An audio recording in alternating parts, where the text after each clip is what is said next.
Amém? Glória a Deus. Amém. Eu sei que você acabou de se assentar, mas abra sua Bíblia comigo, Efésios capítulo 1. Nós vamos ler o versículo de número 2, Efésios capítulo 2, versículo de número 8. Efésios 2, 8. Ao encontrar, mais uma vez, se coloque de pé, em nome de Jesus. Efésios capítulo 2, versículo de número 8. Você está feliz com o Senhor? Glória a Deus. Efésios capítulo 2, versículo de número 8. Aleluia. Amém?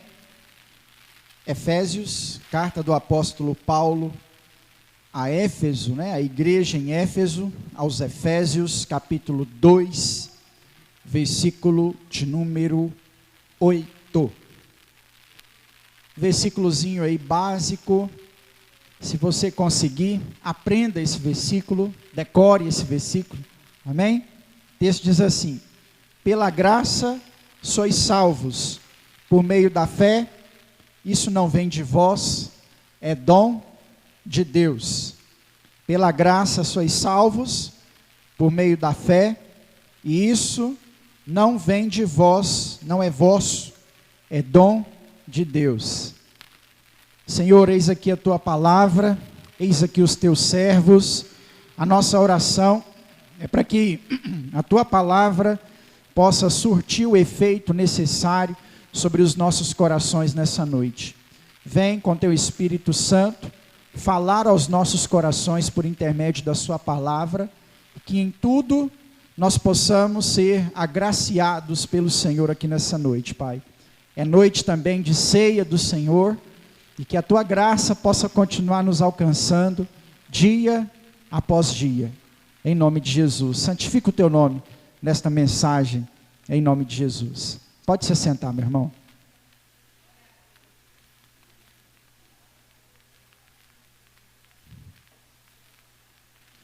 Pela graça sois salvos, por meio da fé.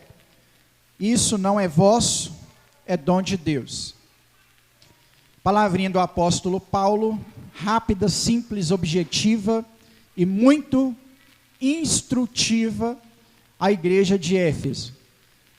Há quem acredite, como por exemplo Martim Lutero acreditava, que a carta do apóstolo Paulo aos Efésios é a mais completa, é uma das mais completas cartas do Novo Testamento. Ela consegue abordar todos os assuntos da vida cristã, do cristianismo, daquilo que nós precisamos viver e praticar em apenas 6 capítulos. Há quem diga que apenas 2 cartas alcançaram esse objetivo em todo o Novo Testamento. Efésios e Tiago. São cartas que trabalham, que abordam todos os assuntos da fé cristã. Eu desafio você durante essa semana a ler um capítulo por dia da carta do apóstolo Paulo aos Efésios. Você vai terminar a sua leitura no sábado. Os capítulos são pequenos. Você vai gastar em torno de 5 minutos. Então eu vou te dar uma boa desculpa para você ler a Bíblia essa semana, Leia um capítulo da carta de Efésios a partir de amanhã, e eu tenho certeza que você vai ver como que todos os assuntos que nós precisamos tratar enquanto cristãos saltarão diante dos seus olhos. Em Efésios, Paulo fala sobre família, sobre casamento, sobre criação de filhos, sobre Jesus, sobre a cruz, sobre dom ministerial. Paulo fala para pastor, Paulo fala para ovelha, Paulo fala para o empregado, como lidar com o patrão. Paulo fala como que o patrão deve lidar com o empregado. Paulo fala sobre amor, Paulo fala sobre perdão, Paulo fala sobre misericórdia e Paulo fala sobre graça. É uma das cartas onde a palavrinha graça está mais evidenciada, até por causa do texto que nós lemos. Só para não ficar voando, né, o nosso versículo que nós lemos. O versículo de número 8 diz assim: pela graça sois salvos. Ou seja, nós somos salvos por intermédio da graça, que é o nosso tema, é o nosso assunto aqui de hoje. O nosso culto hoje se resume em uma palavra: graça. E nós somos salvos por ela. Não existe outro meio, outro método, outra forma a qual nós somos salvos que não seja por intermédio da graça, por meio da fé. Nós alcançamos graça mediante a fé. A graça você não vê, a graça você não viu, a graça você não vê, a graça você não toca. Você acredita na graça mediante a fé em Cristo Jesus, o nosso Senhor. Você não estava lá no dia da crucificação e não escutou Jesus falando: tetelestai, está consumado. Você não ouviu Jesus entregando a Deus o seu espírito. Você não foi lá ver se o túmulo realmente estava vazio no domingo pela manhã. Você acredita nisso por meio da fé. Por isso que Jesus disse que bem-aventurado são os que não viram e creram. Nós somos mais bem-aventurados do que os apóstolos, porque muitos judeus também viram e não creram. Nós não vimos e mediante a fé nós cremos.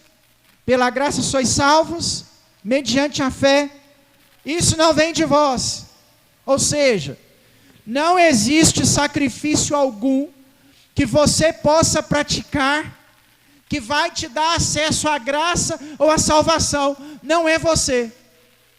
É importante guardarmos essa frase para o decorrer da mensagem. Não vem de nós. É dom de Deus. O que significa a palavra dom? A palavra dom significa presente, dádiva. É algo que o Senhor Deus te deu de presente. Imagino eu, se isso não aconteceu, foi um erro nosso, né? Que alguns irmãos ganharam presentes hoje e ontem. Ganhou presente, Rosinha? Não, Marcelo, misericórdia. Já tem o tema. Eu já tenho o tema da próxima mensagem no encontro de casal, dá presente. Era para a gente ter ganhado alguns presentes. Não é bom você ganhar um presente? Às vezes você não merece aquilo e aquilo chega para você, te surpreende. Assim é a graça. Não há nada que você possa fazer para alcançar a graça ou a salvação, porque isso é um presente de Deus. Amém? Pois bem, entendido e compreendido o nosso versículo, vamos lá.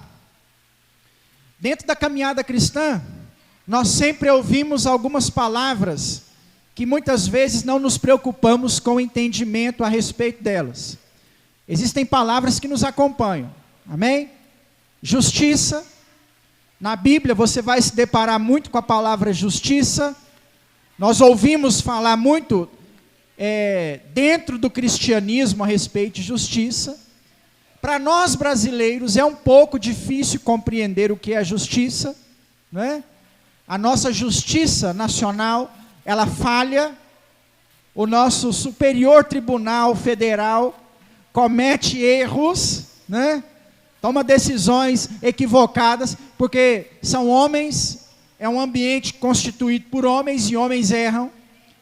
Então, o nosso senso de justiça, a nível Brasil, ele é um pouco diferente do senso de justiça do americano, do europeu, por exemplo. Ele tem um senso de justiça melhor do que o nosso. Por incrível que pareça, para nós é difícil falar de justiça.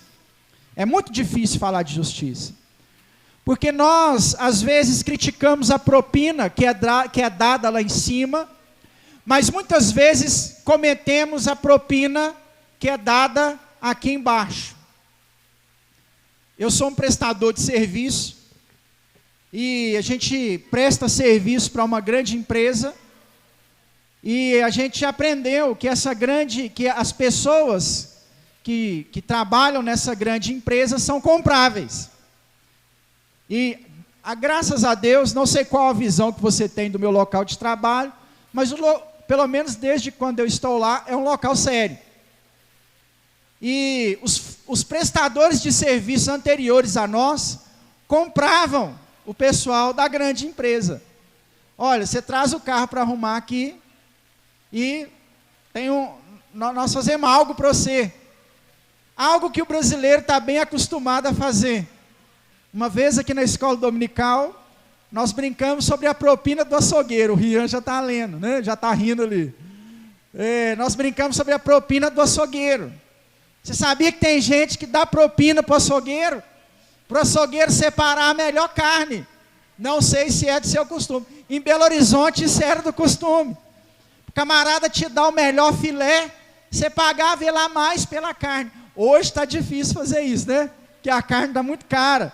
Mas quando o preço da carne estava mais acessível, você dava lá ao açougueiro R$5 a mais, e ele partia para você o melhor filé. A carne com menos gordura, ou ele limpava a carne para você, porque você agradou a ele.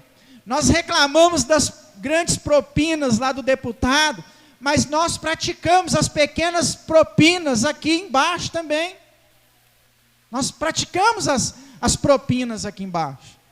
E nós somos compráveis. O brasileiro é comprável. Não sei se você já teve, não é todos, não estou generalizando, teve prestador de serviço que faz o que eu faço, que para pegar um serviço pagou propina, né? Então, mas isso acontece muito assim. Eu tive a oportunidade de ter um mestre de obra trabalhando na minha casa, e o dia que o café era melhor, ele rendia mais. A sexta-feira, ele trabalhava mais, porque é a nossa cultura. O dia que Edilé falava assim, eu vou fazer o biscoitinho de queijo, o camarada trabalhava 3 por 1. A Edilé fez biscoito de queijo várias vezes, porque o dia que tinha biscoito de queijo, o pedreiro trabalhava melhor.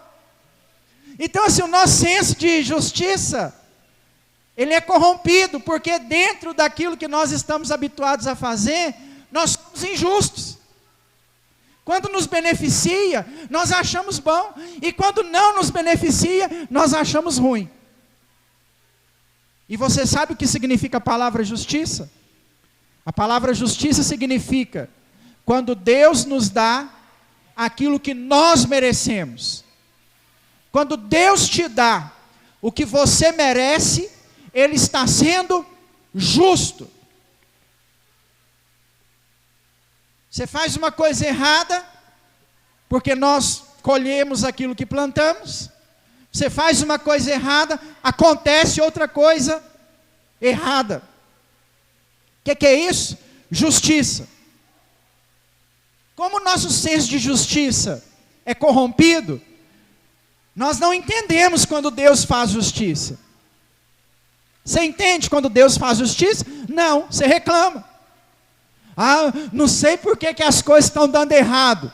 Porque Deus é justo. A justiça dele será completa no dia do juízo final, quando ele separar as ovelhas dos bodes, quando ele separar a esquerda e a direita, a raça humana. Aí a justiça dele terá sido completa. Mas não quer dizer que a justiça dele é só lá. A justiça dele é aqui nessa terra também. Pastor, nós somos castigados por Deus? Não, castigo era coisa do Antigo Testamento. Deus não castiga mais os seus. Porém, a sua justiça não mudou. Deus é justo. Deus é justo. Tanto para o mal, como eu citei, como para o bem. Se você permanece perseverante, seguindo, servindo ao Senhor, Ele vai te honrar, porque Ele é justo. O nosso Deus é justo. É quando Deus te dá aquilo que você merece. Repita comigo assim: justiça é quando Deus faz o que eu mereço. Isso é justiça.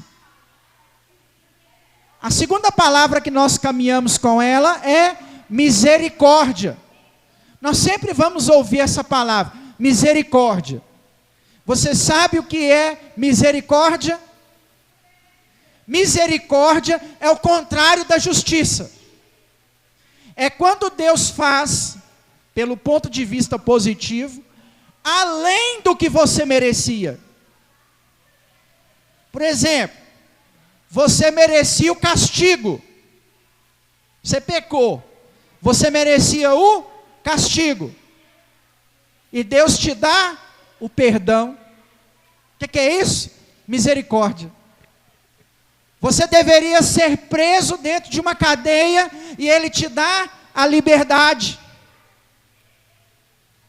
Você faz um monte de coisa errada e Deus faz as coisas na sua vida dar certo. Sabe o que é isso? Misericórdia. Por isso que nós não entendemos quando Ele faz justiça. Porque nós estamos habituados só à misericórdia. Você vai lá, peca, erra, transgride contra o Senhor, e Ele faz o que você não merece para você. A Bíblia diz que o nosso Deus é rico em misericórdia. Nós só estamos aqui por causa das misericórdias do Senhor. Você já leu Lamentações 3, 22? Por causa das suas misericórdias, não seremos consumidos. Você merecia a morte. O que você faz diante de Deus é terrível. Você não merecia estar dentro da casa do Senhor, mas Ele é misericordioso e te abençoa com a presença dEle. Te dá o contrário daquilo que você merecia. Isso se chama misericórdia. Diga comigo assim: misericórdia é quando Deus faz além do que eu mereço. Isso é misericórdia. Sabe quando que você pede por misericórdia? Nós erramos na nossa oração por misericórdia, sabia? Sabe quando que nós pedimos misericórdia a Deus? Quando você comete um pecado. Você cometeu um pecado, você dobra seu joelho no chão e fala para Deus assim: tem misericórdia de mim, Senhor. Eu pequei. Eu mereço a morte, eu mereço ser punido, eu mereço ser castigado. Vem com a sua misericórdia e me dá o seu perdão. É aqui que eu peço misericórdia. Eu digo que nós erramos porque às vezes nós estamos passando por alguma tempestade e aí nós falamos assim: tem misericórdia de mim, Deus. Misericórdia não é para tempestade. Misericórdia é para o erro. Misericórdia é quando você faz algo errado. Misericórdia é quando você precisa que Deus não exerça justiça sobre a sua vida. Por isso que o salmista diz: misericórdia quero e de graça necessito.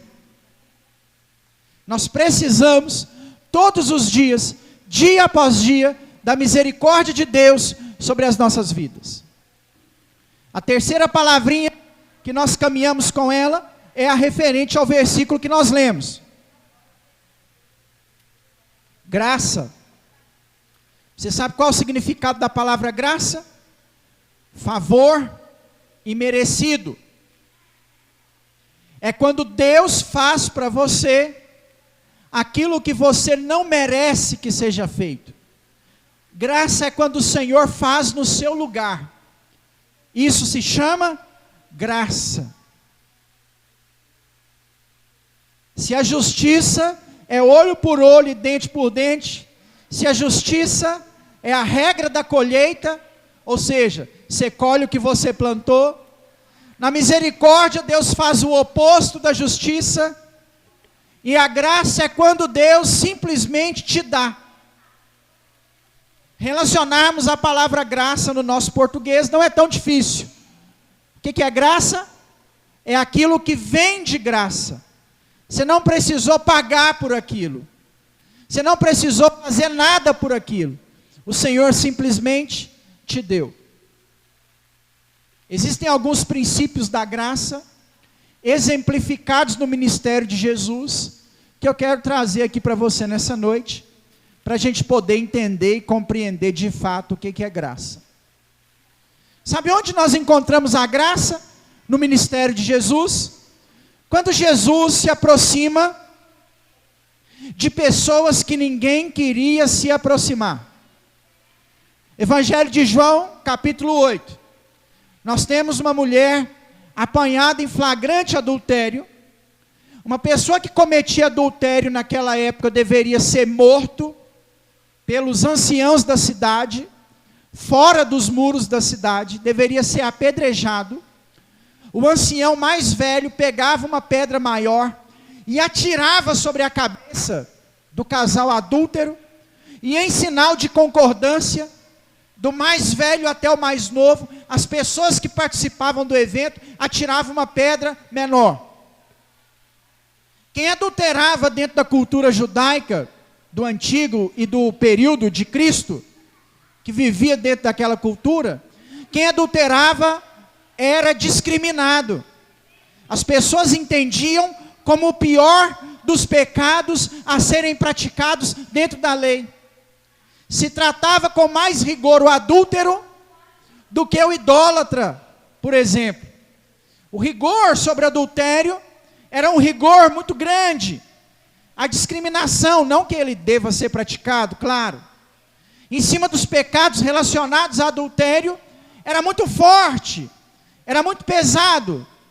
As pessoas não eram amigas de quem adulterava, as pessoas não se aproximavam de quem adulterava. E eles chegam com uma mulher adúltera diante de Jesus, querendo apedrejar essa mulher. Você conhece a história? Jesus, escrevendo sobre a areia, fala assim: aquele que não tiver pecado, atire a primeira pedra, e as pessoas vão embora, sem atirar a primeira pedra sobre aquela mulher. Um a um, todos vão embora. E Jesus fica perto daquela mulher. Jesus não vai embora. Não é só, presta atenção, não é só uma questão de não acusar. É uma questão de continuar perto. Jesus olha para a mulher e fala assim: onde estão os seus acusadores? Ela fala assim: foram embora. E aí Jesus diz para ela: nem eu te condeno. Sabe como que isso chama? Graça. Aquela mulher merecia ser apedrejada até a morte. Aqui é uma mistura de graça com misericórdia. A justiça da lei dizia que ela deveria ser apedrejada até a morte. O Senhor Jesus faz para ela o oposto do que ela merecia, e fica perto dela, e dá para aquela mulher uma nova oportunidade de vida, uma transformação. Alguns historiadores pensam que a mulher de João 8, adúltera, é Maria Madalena, que depois se tornou discípulo de Jesus.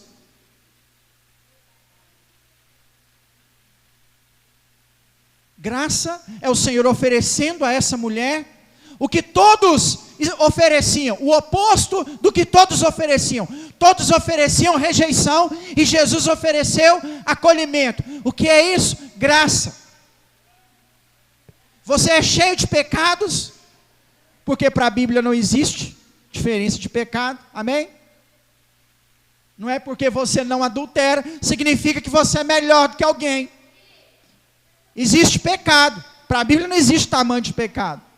Para algumas denominações existem tamanhos de pecado. Não sei se você sabe, para igrejas, por exemplo, como Cristã do Brasil, a Cristã do Brasil ensina que se alguém cair em adultério, não tem mais salvação para ele, ele perde a salvação. Mas nós sabemos que o pecado não tem tamanho. Independente daquilo que você fez, a sua condição é semelhante ao daquela mulher adúltera. Nós somos cheios de pecado. Sabe o que é graça no ministério de Jesus? Mesmo você sendo cheio de pecados, Ele está aqui para te acolher. Ele está aqui para continuar perto de você. Ele te ama. Sabe como que nós explicamos esse amor? Com uma palavra: graça. O segundo exemplo que eu quero trazer para você é o de Levi, publicano, cobrador de impostos. Jesus vai até a casa de Levi. E na hora que ele está na casa de Levi, os escribas e fariseus, eu vou citar duas histórias bastante parecidas, e a de Levi é porque ele é citado como publicano e cobrador de impostos. Os escribas e fariseus olham para os discípulos e falam assim: vocês seguem ao mestre que come e bebe com publicano e cobrador de imposto? Quem era o publicano e o cobrador de imposto? Era quem negou a raça. O judeu, que negava a sua religião e se propunha a trabalhar para Roma, cobrando dos seus irmãos, da sua família, porque os judeus todos são filhos de Abraão. Ele está cobrando da sua família impostos altíssimos, e ainda a maioria deles tinha um alto salário que era extraído de dentro dessa coletoria de impostos. Quando o judeu via um publicano cobrador de imposto judeu, que é o caso de Levi, ele entendia que aquele homem havia negado a raça, havia feito coisas terríveis contra o próprio judaísmo. O que Jesus faz?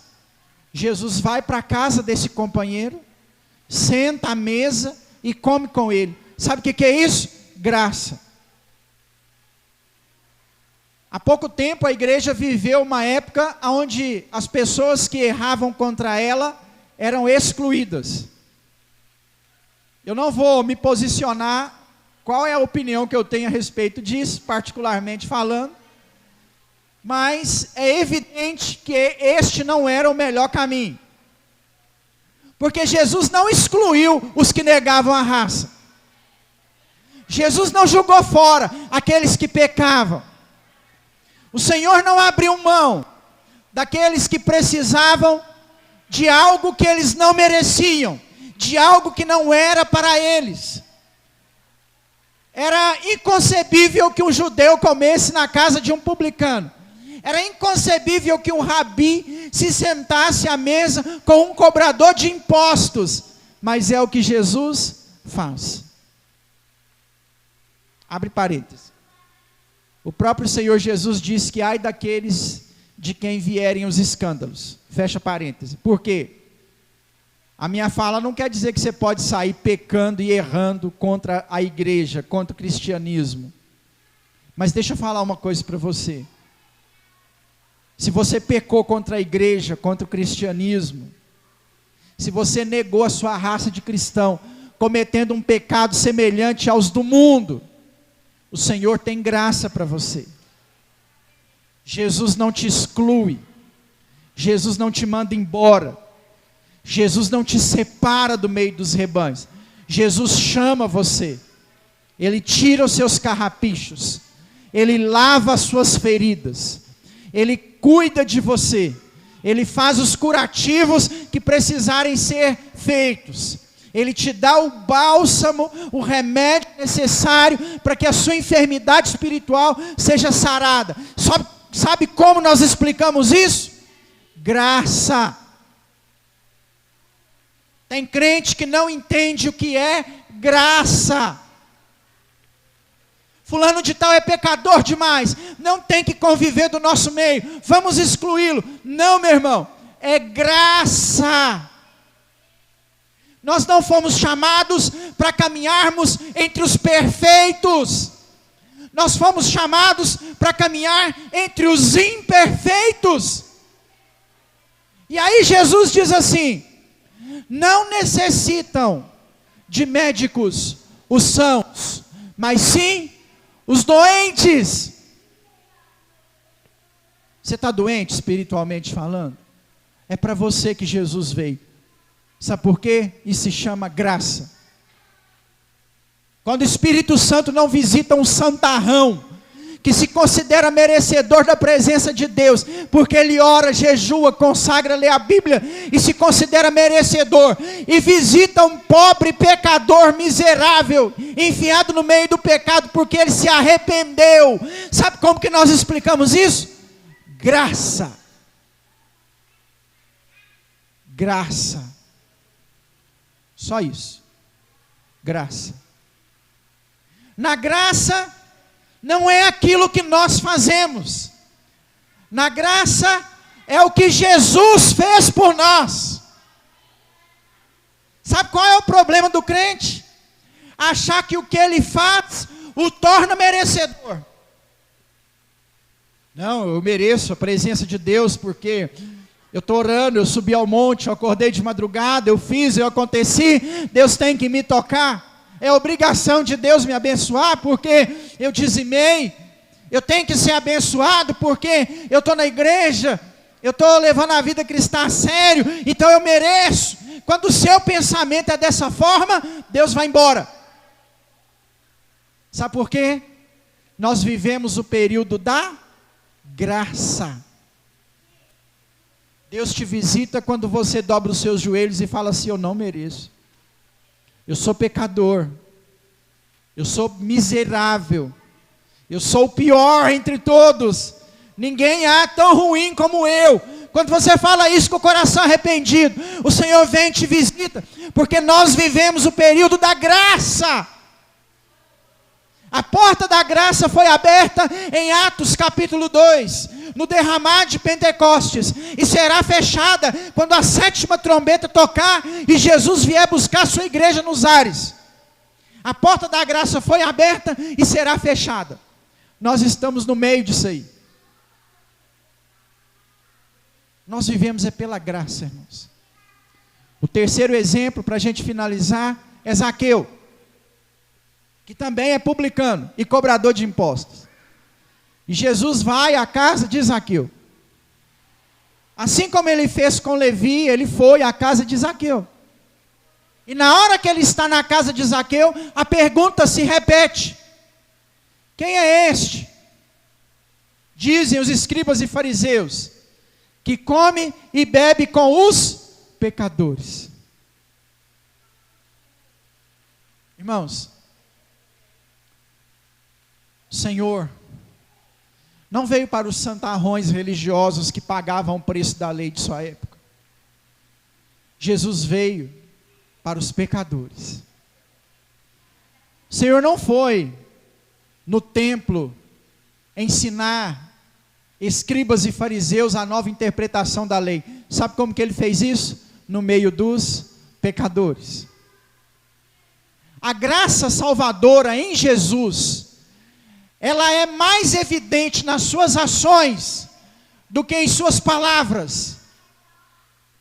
Quem fala sobre graça é o apóstolo Paulo. Jesus não falou sobre graça. Quem fala sobre graça são os discípulos. Jesus não falou sobre graça. Ele exerceu a graça. Entenda uma coisa, meu irmão. Você é pecador? É para você que Jesus veio. É o que nós vamos celebrar aqui nessa noite através da ceia do Senhor. A graça salvadora de Jesus. O fato dele ter vindo por nós. O fato dele se assentar para comer, para beber com os pecadores. O que nós estamos querendo fazer, irmãos? Caminhar apenas entre santos? Seria muito bom caminharmos apenas entre santos. Mas não foi isso que Jesus nos chamou para fazer. Jesus nos chamou para ir à casa do pecador. Jesus nos chamou para irmos manifestarmos a graça de Deus, como Ele fez, como Ele nos ensinou. Isso se chama graça. Quando nós discriminamos pessoas por aquilo que ela faz ou deixa de fazer, nós estamos agindo de acordo com a lei. O Senhor nos chamou para agirmos de acordo com a graça. Não olhe para o irmão que está do seu lado, julgando o pecado dele. Quem vai julgar o pecado dele, se ele não abandonar o pecado, é Deus, porque o nosso Deus é justo. Olha para o seu irmão com o olhar da graça. Talvez quem está ao seu lado não está precisando de uma acusação, está precisando de um braço estendido. Talvez a pessoa que está do seu lado não está precisando de um apontamento, está precisando de ajuda e oração. Talvez a pessoa que está do seu lado, ela não está precisando ser excluída, ser disciplinada, ela está precisando de um abraço. Ela está precisando de alguém para falar com ela assim: Deus é contigo e eu vou te ajudar. Porque nós vivemos o período da graça. E no período da graça o Senhor quer nos ajudar. O Senhor quer estender a mão. Você se considera um pecador? Jesus é para você. Então eu peço a você, se considere um pecador, por favor. Se ache o pior dos pecadores. Isso se chama humildade. É essa humildade que o Senhor exalta. O dia que perambular pela sua mente o pensamento de que você é bom, repreenda. É o diabo, é o inimigo, porque o cristão, ele é humilde sempre, ele entende que ele é o menor sempre, ele entende que ele é pecador sempre, e necessita da graça de Deus. Quando nós participamos da ceia, nós estamos olhando para a graça de Deus, para o favor de Deus sobre os nossos corações. Pastor, mas eu não matei. Pastor, mas eu não roubei. Pastor, eu não adulterei. Pastor, eu não estou em prostituição. Seus pensamentos, as intenções do seu coração, aquilo que você coloca diante dos seus olhos, aquilo que você acoita dentro da sua casa, aquilo que você pratica na sua escola, aquilo que você faz no seu local de trabalho, as palavras que saem de seus lábios, nada disso tem pecado. Pois eu diria a você, que se você fosse perfeito em todas as áreas que eu estou mencionando aqui, você não estaria entre nós. Ao ler Efésios durante essa semana, você lerá o capítulo de número 4. E o capítulo de número 4 fala sobre a varonilidade perfeita, sobre o homem alcançar a perfeição. E em Efésios 4 vai dizer que se algum dia alguém na igreja alcançar a perfeição, Deus leva para ele. Está em Efésios 4. Eu estou aqui falando para você, é porque essa semana eu não cheguei à perfeição, senão eu não estaria. Nós somos carentes da graça, irmãos. O que talvez nos diferencie é a quantidade de pecados, né? Mas todos nós necessitamos de perdão. Seja mediante muitos pecados, seja mediante poucos pecados, todos nós carecemos de perdão de Deus sobre as nossas vidas. Isso se chama graça. Pastor, o que é Jesus comendo e bebendo com os pecadores? Graça. Pastor, o que é Jesus comendo e bebendo com o cobrador de impostos? Graça. O que é Jesus ao lado de uma mulher adúltera? Essa não é a única vez. Nós temos João 4, né? Graça. Pastor, o que é a igreja tentando ajudar alguém que está no pecado? Graça. Pastor, o que nós devemos fazer quando alguém entre nós peca? Exercerá graça, não a lei. A lei passou. Jesus levou tudo sobre ele. E sabe como que nós definimos isso? Graça. Desfrute da graça de Deus sobre a sua vida. Receba da graça do Senhor sobre a sua vida. Peça perdão a Deus pelo seu pecado.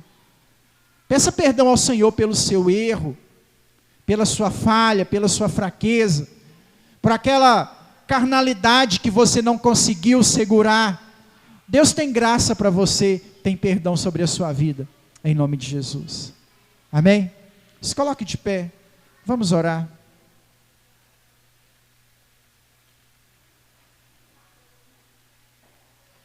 Enquanto a irmã Márcia vai se preparar para cantar ao Senhor mais uma canção, amém? Quero orar junto com você. Pela graça sois salvos. Você não merece salvação, é pela graça, mediante a fé. Olha para mim, meu irmão. O diabo tem tentado colocar dúvida no seu coração sobre a sua salvação, tem tentado roubar a sua fé.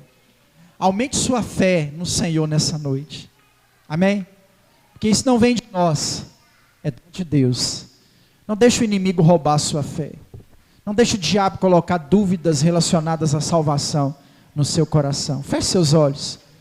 Ore ao Senhor por perdão nessa noite. Deus tem perdão sobre a sua vida.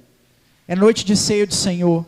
Não há momento mais oportuno do que este para pedirmos perdão a Deus por aquilo que nós praticamos de errado. Amém? Ore ao Senhor. Enquanto a irmã Márcia canta aqui mais uma canção, eu quero te dar 2, 3 minutinhos aí, que é o prazo dessa canção, para que você ore a Deus pedindo a Ele perdão, graça. Entenda que você realmente não merece.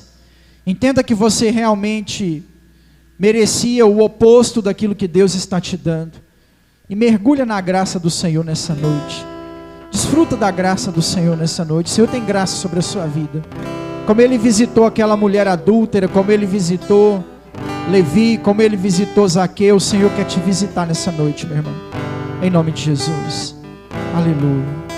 Deixe nada tirar sua atenção, não. Dispersa seu pensamento, não. Peça perdão ao Senhor nessa noite.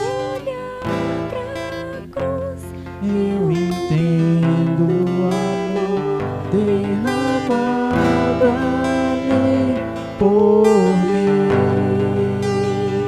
Sacrifício de sangue por um pecador. Nós não somos merecedores, Pai. Tua graça me alcançou. Nos alcance nessa noite com a Tua graça, com o Teu perdão, com a Tua misericórdia. Derrama perdão do Senhor sobre a vida da Tua igreja. Derrama perdão do Senhor sobre a vida dos Teus servos. Leva-nos, ó Pai, a uma intimidade mais profunda contigo através da graça, da ação do Teu Espírito Santo, da manifestação do Teu poder. Em nome de Jesus é o que nós oramos ao Senhor, Pai. Aleluia. Não sou merecedor, sua graça me alcançou. Aplauda ao Senhor nessa noite, amém? Aplauda ao Senhor porque Ele é digno. Aleluia. Glória a Deus. Os diáconos vão se posicionar, nós vamos celebrar o momento de ceia do Senhor. É importante lembrar os irmãos que a ceia é do Senhor, amém? Não é da Igreja Batista Nacional Atos.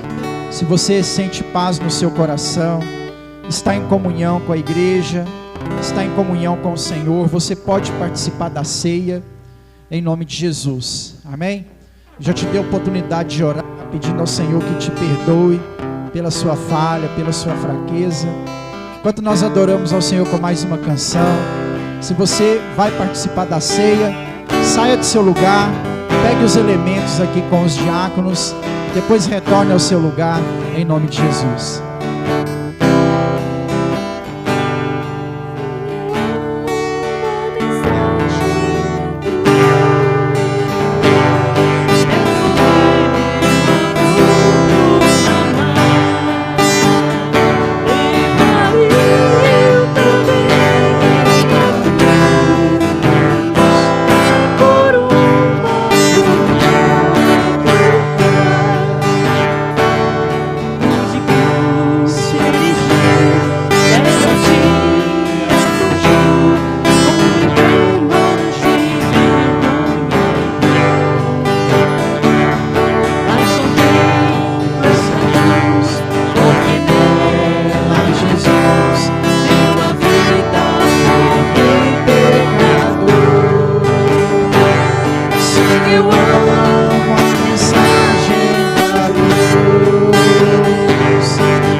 A ceia sempre é um momento de reflexão, de introspecção, amém?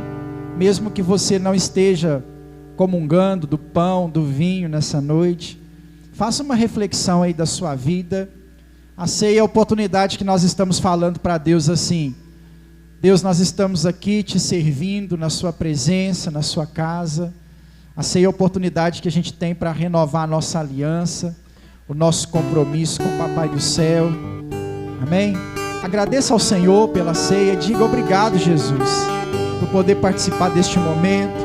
Como eu disse, é o momento de refletirmos sobre as nossas ações, sobre as nossas atitudes. Pense aí na sua vida, o que precisa ser consertado. Mesmo você que está participando da ceia, faça uma autoanálise aí.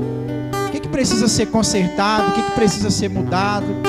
Nesse mês, o que você precisa fazer para servir ao Senhor melhor? Amém?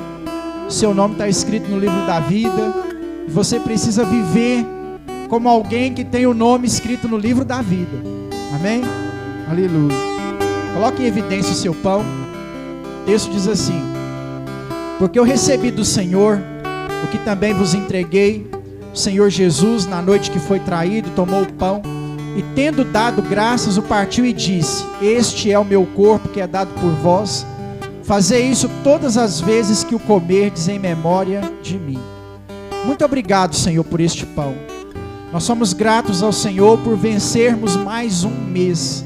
A luta não tem sido fácil, a batalha tem sido grande, mas o Senhor tem nos concedido vitória. E é por isso que eu te agradeço, Pai.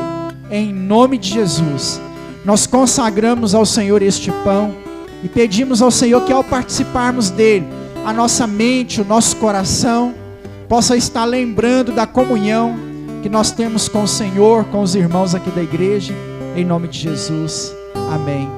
Comamos todos deste pão, amém?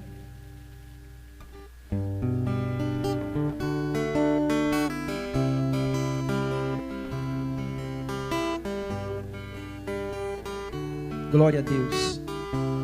Que alegria, Senhor. Obrigado. Obrigado pela tua mesa. Obrigado pela tua ceia. Obrigado por este pão. Obrigado pelos irmãos que aqui estão.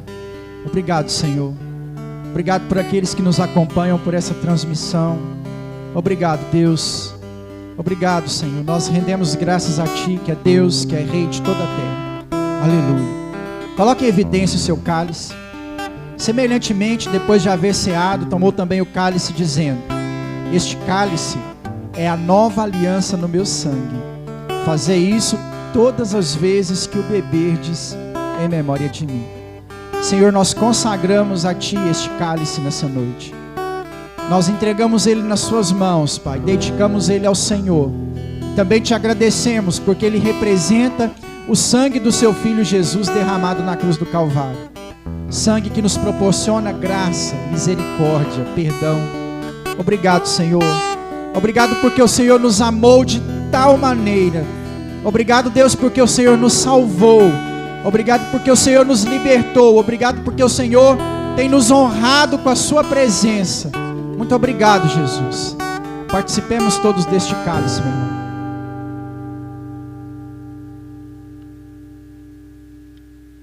Glória a Deus. Glória a Deus. Aleluia, aleluia. Glorifica o nome do Senhor, irmão. Glorifica o nome do Senhor aí, igreja. Diga glória a Deus, diga aleluia. Nós somos renovados, nós cremos no Espírito Santo de Deus. Diga glória a Deus, diga aleluia. Ao teu trono celestial posso entrar confiantemente ante a Ti.